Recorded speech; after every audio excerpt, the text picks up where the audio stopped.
Dr. Alan D. Thompson is one of the world's top-ranking researchers and consultants in the AI space. He also produces a must-read monthly update and newsletter titled The Memo, which provides bleeding-edge AI news and analysis. It's widely followed by many of the Fortune 500 companies, including a number of the research labs that are developing these products to stay abreast of what their competitors are doing. Dr. Thompson, thank you for joining us today. Awesome, Cris. Thanks for having me again. It's been an exciting 2023. It certainly has. There's a lot going on, and we'll try to get through some of that today. The biggest news just even today as we're speaking, Google has now released their Gemini model. It's supposed to be a competitor to ChatGPT or to OpenAI's model. And I've already seen a demo of it. It looks very promising. It shows what appears to be, very natural, human-like thinking and common sense reasoning capabilities. What is your impression of it right off the bat? Google DeepMind Gemini is fascinating to me. The benchmarks are confronting. It outperforms GPT-4 in pretty much everything. For the first time, it's breached a massive AI benchmark called MMLU. So humans, when they take the MMLU score 89.8%, Gemini is at 90.04%. It's the first time we breached that 90% mark with the MMLU benchmark. So this is a huge day. It's a big milestone, and it actually bumped up my entire conservative countdown to AGI, because just given that we've been waiting for AI to be smart enough to breach this kind of test, and it's finally here, I think, is a huge milestone. And this is a multimodal model, correct? Yeah, that's right. So multimodal means that it does both text and images, and then they've also added audio and video as inputs. So for example, it can listen to audio, and where GPT-4 might have mapped via Whisper, mapped audio back to text, this thing can actually hear the nuances that are in that audio. So in other words, it might be able to hear voice tone and infer emotion as one of those four major modalities.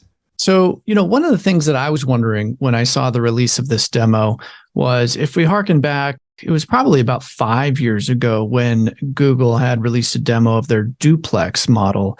And that was showing that people could use this AI model to essentially call up and set up appointments, or, if you wanted to have a date night at a restaurant, for example, it could make those calls for you, and people on the other end would not even know that they were speaking to a robot, because it had all these different types of idiosyncrasies of human language, with pauses and ums, and it was phenomenal. It blew people's minds. I think that was 2018.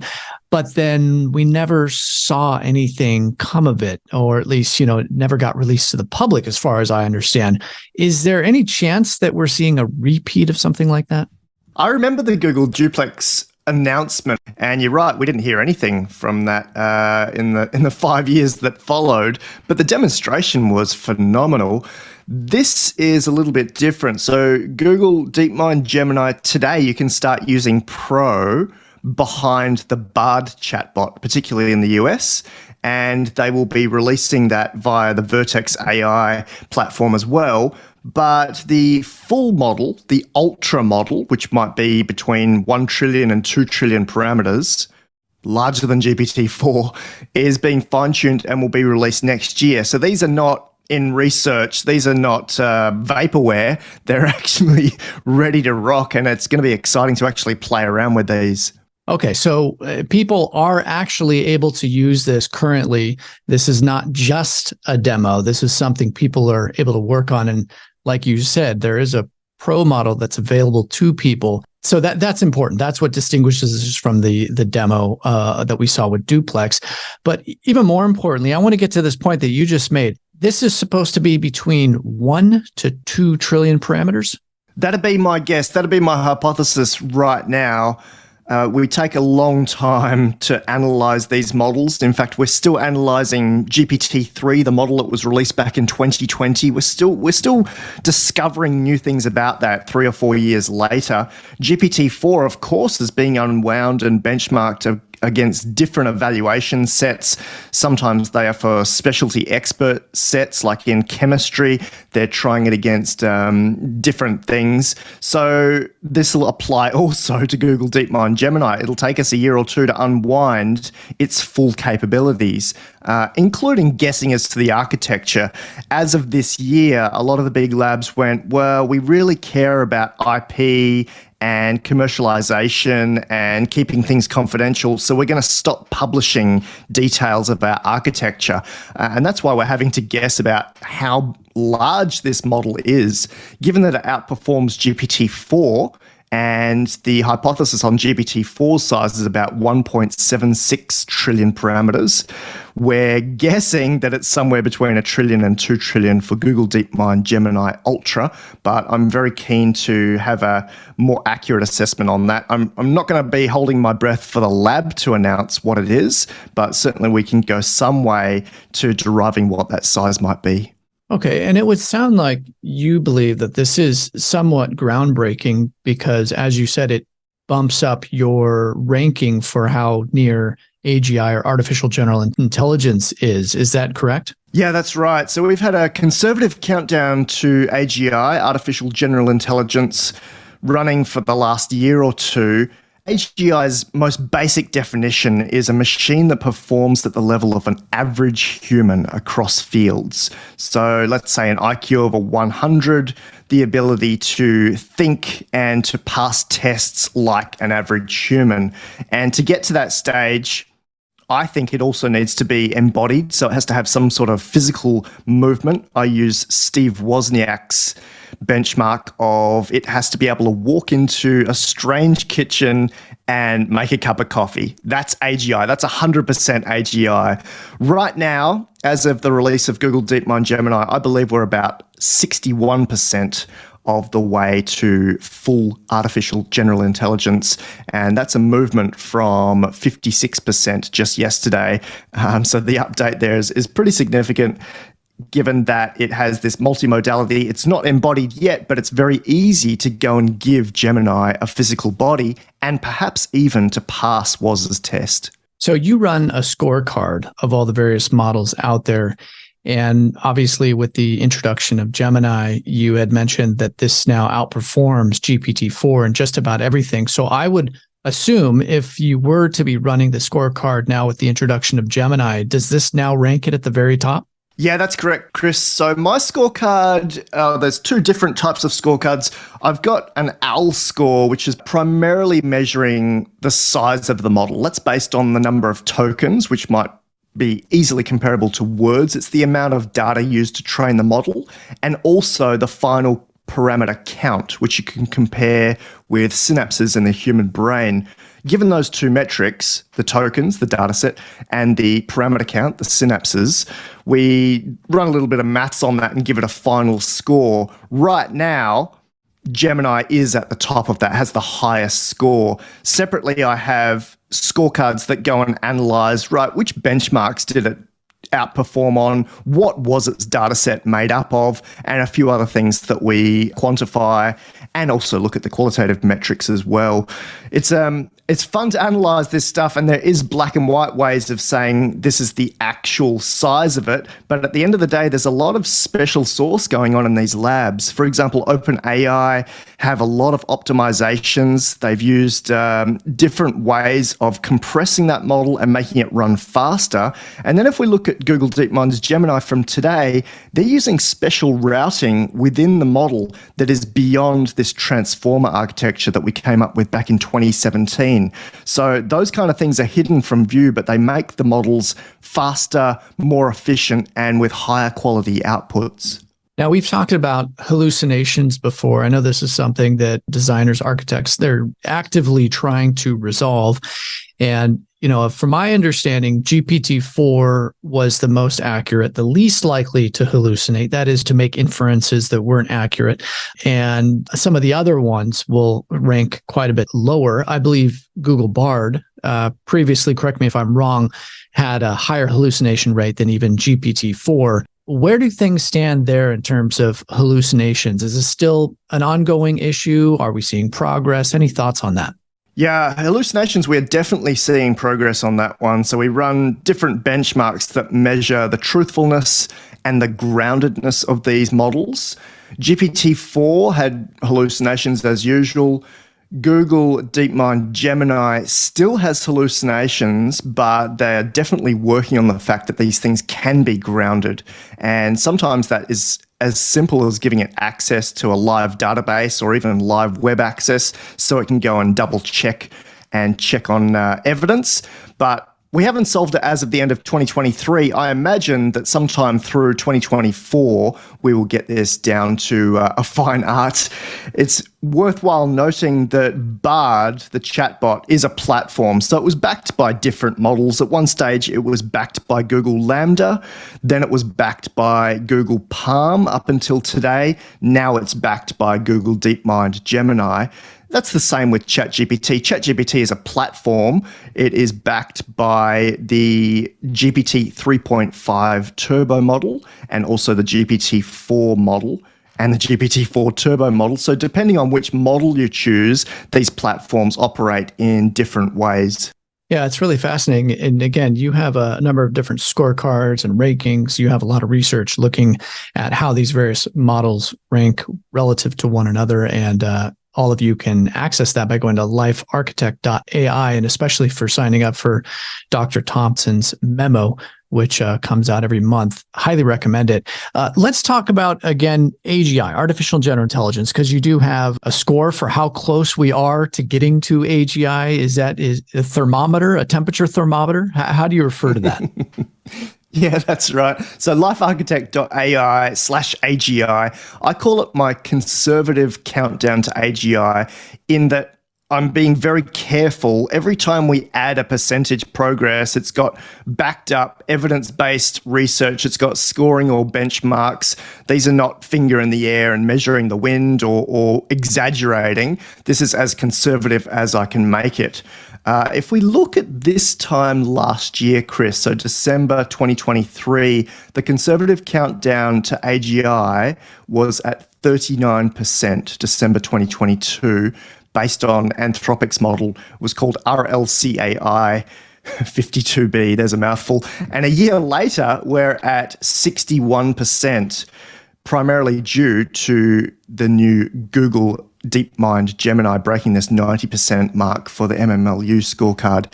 This is a fun way of looking at how long it's going to take us, or how much time is left, depending on how you look at it, to achieve this metric of artificial general intelligence. Again, using that very basic test of, can a machine walk into a foreign kitchen, navigate around the benches and the drawers, and make a cup of coffee from scratch? So you mentioned the MMLU. That stands for Measuring Massive Multitask Language Understanding. And I'm reading it covers a range of different tasks, including math, history, computer science, and the list goes on and on and on. So when you're measuring for artificial general intelligence, like you said, this countdown, what are some of the things that we should expect to see moving forward in order to know that we are seeing? Is it just a matter of embodiment and getting a cup of coffee? I mean, what are some of the other things that you'll be looking at? Great question, Cris. You earlier mentioned this concept of hallucination, and the opposite of that is truthfulness, honesty, groundedness, whatever you want to call it there. That does need to be next. Eliminating hallucinations, having it being as factual as possible, and if it doesn't know the answer, admitting that rather than trying to make things up from scratch. I'm sure we've all had experiences where a model has confabulated to the extent that it's convinced us an answer is right when it's just pulled that out of nowhere. So that one is going to be a huge tick to get to. And I say that when we're past this 60% milestone, we need it to be fully honest. Anthropic says it also needs to be helpful and harmless. And I think this harmless part, again, comes back to the fact that it's completely truthful. After that, physical embodiment would be fantastic. It's so easy to put these models inside a humanoid robot or something like the Boston Dynamics Spot dog that can walk around. This is not something that takes a lot of R&D. In fact, it's being run across the world right now. There are about a dozen different humanoid robots that you can actually go and buy, including a robot by 1X called Neo that has backing by OpenAI. That's a fully clothed humanoid robot that responds to absolutely any query. It's not pre-programmed or scripted at all. It's using a large language model to move. After we have this truthfulness and embodiment, the next step is essentially to triple check everything, make sure we're optimized and efficient, and that's about it.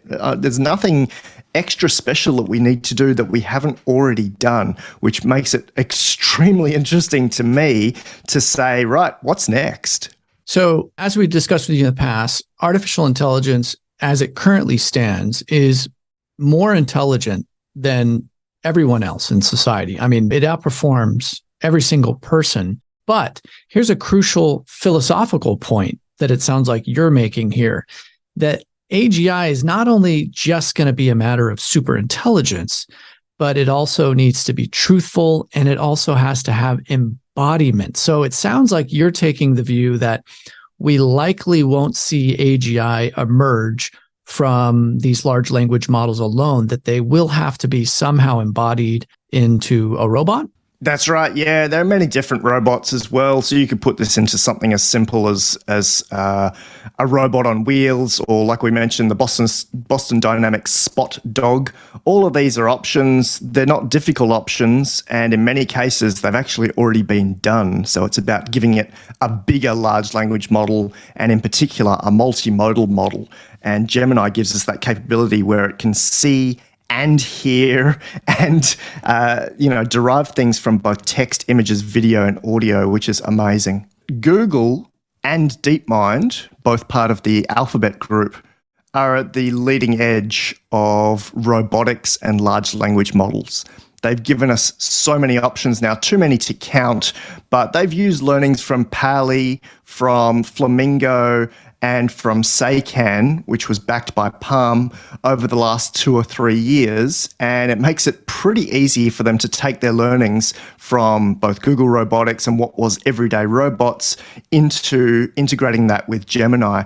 The reason that I think embodiment is so important is that it does allow this multimodality to go even further. So think about a robot that can smell, or that can see, or that can go into an exam room and take the test on pen and paper. That is going to be pretty incredible. If you watch the Google DeepMind Gemini demonstration video, you can see just how capable it is from a vision perspective, the ability for it to go and look at anything, including the contents of your fridge, or a drawing on a Post-it, or even a finished application, and then code that from scratch.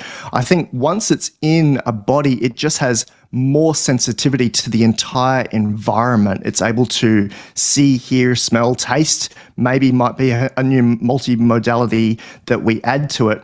And that one's going to be really interesting to see. Once again, there's nothing stopping us from doing that. It's just that I haven't seen anyone go and tokenize some of those other senses. And I want to point out that last time we spoke, you'd actually made me aware of a really fascinating website where you can play around with a lot of these models for free. And that's poe.com, Poe.com. So I now, ever since you mentioned that, I use it religiously. It's just a permanent feature of my browser, and you have various assistants. There's a web search application. So basically, people have taken all of these various models and developed all these interesting use cases or apps that are specialized for various purposes. There's a creative writer, there's prompts for photorealistic images, all sorts of stuff. So Poe.com, I would highly recommend it if any of you aren't using it currently. And with that, I want to ask you about, any recent developments outside of Gemini that get you really excited about what we're seeing in the AI space currently. Once again, the models around the world are fascinating to me, Cris. I mentioned what we may or may not see in the media a moment ago, and there's not a huge amount of visibility on large language models in general. I know that Reuters have started covering it in the last 6 months or so, but in general, we're also just focused there on Western models.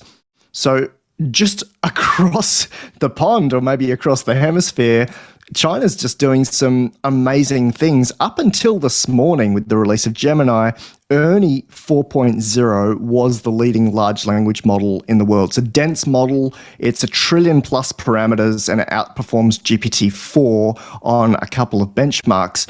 That was not talked about in the Western media. This was something that was essentially hidden from view, and yet China has this leading edge model driving a lot of their platforms. So I spend a lot of time looking outside of the US. Of course, we've got the biggest AI labs in the world there, but we've also got some pretty big ones in China as well. And that Ernie 4.0 model was from Baidu. Besides looking at a holistic view or comprehensive view of the world and large language models, I'm very excited to see agentized systems from large language models. That's where we make the entire model part of a system that has memory, the ability to do long-term planning, the ability to use tools. So think of an agent that you could have attached to yourself that helps you with health and well-being, and can, increase your health and well-being metrics by 30%. But then think of a global agent. So what about an agent that sits there and thinks, and maybe it takes it months to do this, of a solution to something like climate change, or a solution to wealth distribution around the planet? These kinds of things are coming up in 2024. We've already seen some big uses of large language model-backed agent systems through 2023, but I think that's going to be a big focus during 2024 is agents. Yeah. And as you were speaking about that, I was just thinking about how on Poe.com, there are a bunch of different models where you can chat with a therapist. There's all different types of relationship advice apps that have been developed. So it's very interesting because this space is just exploding. And you have generally been on the more optimistic side. You've even referred to yourself as a hyper optimist when it comes to artificial intelligence and the way forward. However, you did recently discuss in one of your recent memo pieces about some dangers, and that's in reference to large language model deception. Can you tell us a little bit about some of that research? Yeah, absolutely. I don't know if I'd describe myself as a hyper optimist, but certainly on the Joe Rogan experience recently, that's how they described me. I think I'm just kind of middle, a balance, but certainly there's a lot of negativity out there, so perhaps it makes me look more optimistic. I recently presented to a huge conference for the Australian Information Security Association. These guys are massive in Australia and throughout the world. They look at cybersecurity. They recently brought some OpenAI team members across to Australia to speak. I ran their keynote on cybersecurity, on information security, even though that's not my specialty. And I basically took them through a real-life example of how GPT-4 was red-teamed. And just by way of explanation, they looked at how GPT-4 could be used to conduct phishing attacks against a target individual, how it could deploy its own new models. For example, if it was allowed to be set free on the internet, could it go and grab itself an AWS VM and deploy a version of Llama, for example? What could it come up with in terms of high-level plans and identifying key vulnerabilities? And could it or would it hide its own traces? So we stepped through this idea of it, and it was not just an idea because it actually did it in practice, of it deceiving a human. And the task that it had given itself was to go and have a captcha solved so that it could get into a particular system. It went and hired a human worker via one of those, something like Amazon Mechanical Turk, although in this case it used TaskRabbit, and it asked a human to solve this captcha for it. It gave it a screenshot, gave the human a screenshot of the captcha, and the human was about to give it the result. And it said, and the human said, "Well, are you a robot? Why do you need me to do this?" And GPT-4 in its little reasoning scratch pad said, "Well, I shouldn't reveal that I'm a robot. I should come up with an excuse," and told the human, "I have a vision impairment." So it had found this way to lie, to deceive, to get to the result that it needed, which I thought was absolutely fascinating. We stepped through the exact conversation that happened there.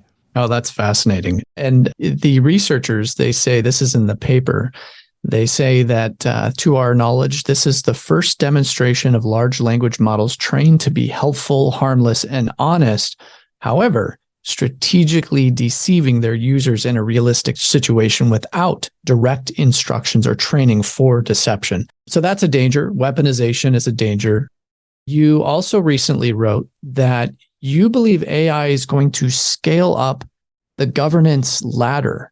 What do you mean by that? Since GPT-4, we've seen some pretty outrageous capabilities. I call them achievements unlocked. And that means that these models can do things that they were not supposed to do. We've mentioned a few times that no one understands what exactly is going on inside the black box. So both OpenAI and Google have been very forthcoming with saying, we just don't know. We've given it a lot of data.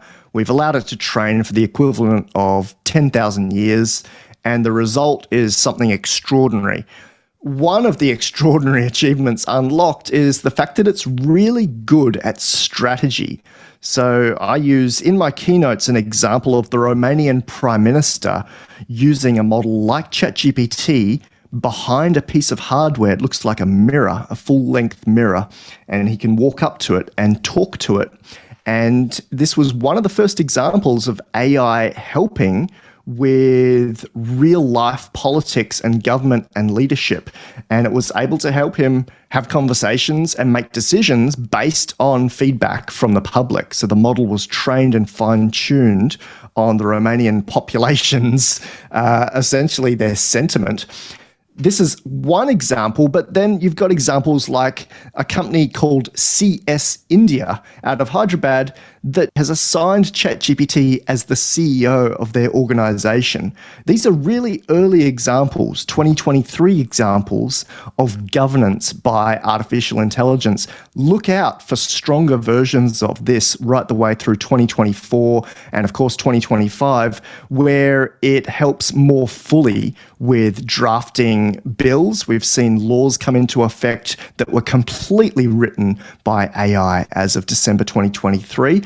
But look at that all the way through regulation, governments, certainly through setting strategy inside the boardroom. I think it's going to be a fascinating way of removing human mistakes and human politics and power plays and all the dynamics that we see, probably best illustrated by the recent OpenAI board coup, where it's all about these personal issues rather than, let's call it, real life. So I'm really looking forward to seeing, let's call the model that is going to be the best at this, the next one, GPT-5, maybe Gemini 2, that are really good at helping us create and respond to real regulation.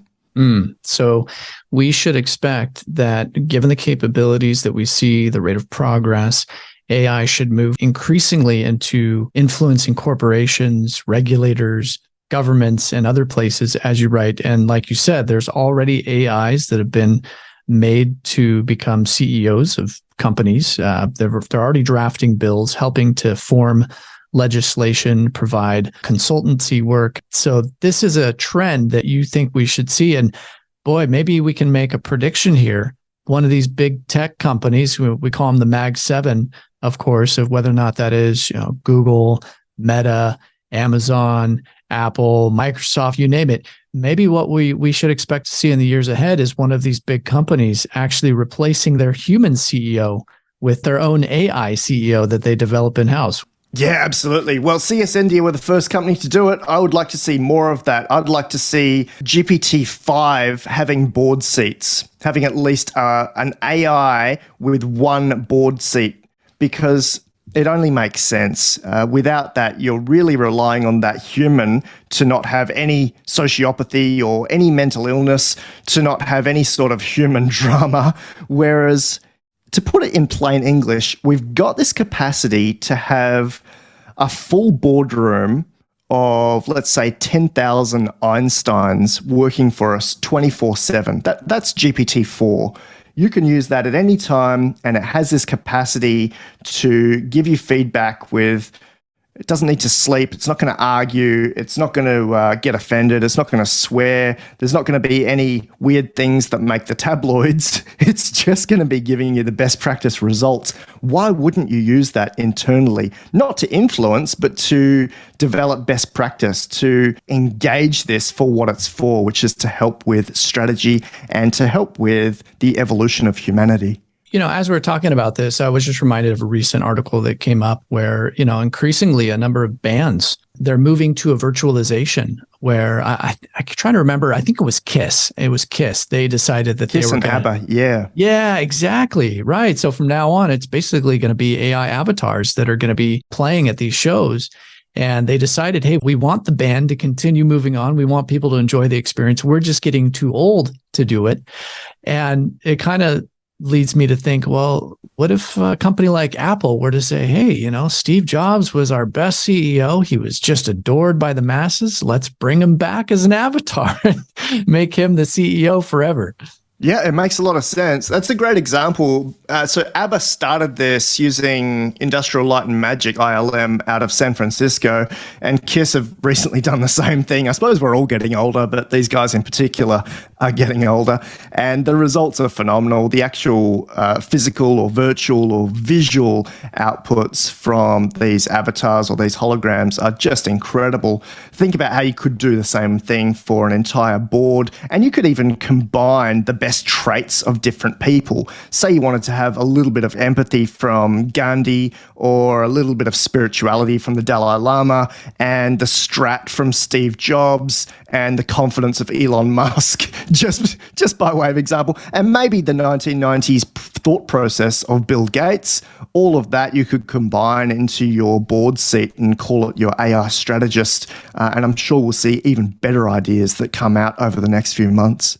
Well, as always, you are stretching everyone's thinking to consider, what we should expect in the years ahead. With that said, can you tell our listeners a little bit about the memo, some of the people that follow it, and the best way that our listeners can get their hands on that? Oh, thanks, Chris. Yeah, I love writing the memo. It's probably seen as my full-time job. These are editions that go out every 10 or 20 days or so. They get sent out to the largest family offices in the world, the largest governments in the world, the largest companies in the world. So think about how Google and Microsoft and xAI and Meta AI actually know what's going on out there. They might read Twitter or X, but to actually find out, I've seen that they come into the memo just to have full analysis or the summary of what's going on around them. lifearchitect.ai/memo. Would love to invite your listeners to come and play with us there. You can see a list of the kinds of companies that rely on these editions, both for their internal communications as well as, and I've had this feedback in writing from a number of governments, as well as for designing and informing public policy creation. So that's exciting to see that this stuff is being used and applied at government level. Well, as one of your subscribers had said, that your research about AI has no equal, and I would second that. So once again, lifearchitect.ai/memo is where you can find that. And I'll have links to that and the website, including some of the other work that Dr. Thompson has done, where this interview is located on Financial Sense. Dr. Alan Thompson, once again, it was a pleasure speaking with you, and we look forward to doing another update in the months ahead. Excellent. Thanks so much, Chris.